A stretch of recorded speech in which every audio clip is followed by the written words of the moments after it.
Okay, so one of the first things you need to do when you're doing business planning is to decide who gets to decide, all right? In a very small organization, that might be easy. It might just be one person. But in a little bit larger organization, or where you have just even several employees that you, or teammates you care about what they're thinking and things along those lines, it changes, all right? So look at your whole team and think about who has input into the decision. When we're talking about writing a mission statement and what needs to be done and what your goals are, there's a difference between who gets to decide and whose input you want. You probably want input from a fairly large number of people, but that doesn't mean those people get to decide, all right? But, so start out with this larger list of, and you don't necessarily have to list everybody, you can, maybe you have groups, whatever it may be, but decide whose input you want. And be careful here, because sometimes when somebody's allowed to give you input, they assume they also have the right to decide, and you might want to make that clear that that's not how it works, all right? But once you have that list, then you need to get to a much smaller list to who gets to decide.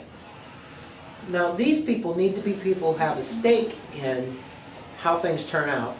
They have a serious stake in what their role is going to be 5 years down the road. They need to be people you can trust, and people, maybe they shouldn't see things the same way as you. You probably want a variety. But in the end, they also have to be people who can also make a decision, and people who can cooperate and come to some type of consensus. If someone is overly stubborn and it's their way or the highway, that might be a very difficult person to have in a decision-making role for a 5-year plan, because you're going to have to cover a lot of ground, okay? Now you decide whose input you want, who gets to decide, then the last thing is, how do you decide?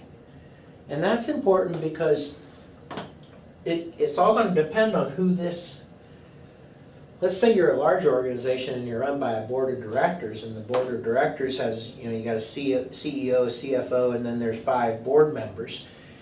A lot of times those are done by votes, and it's already decided. Maybe it's a smaller organization and there's different shares and everybody gets to vote their shares. That could work too. Maybe there's only one person who has shares, and that person in the end is the ultimate deciding person, but that person wants to have other people have a serious voice. And then you need to decide, okay, well, we're each going to have a vote, and if we can't agree after 3 votes, this person gets to decide.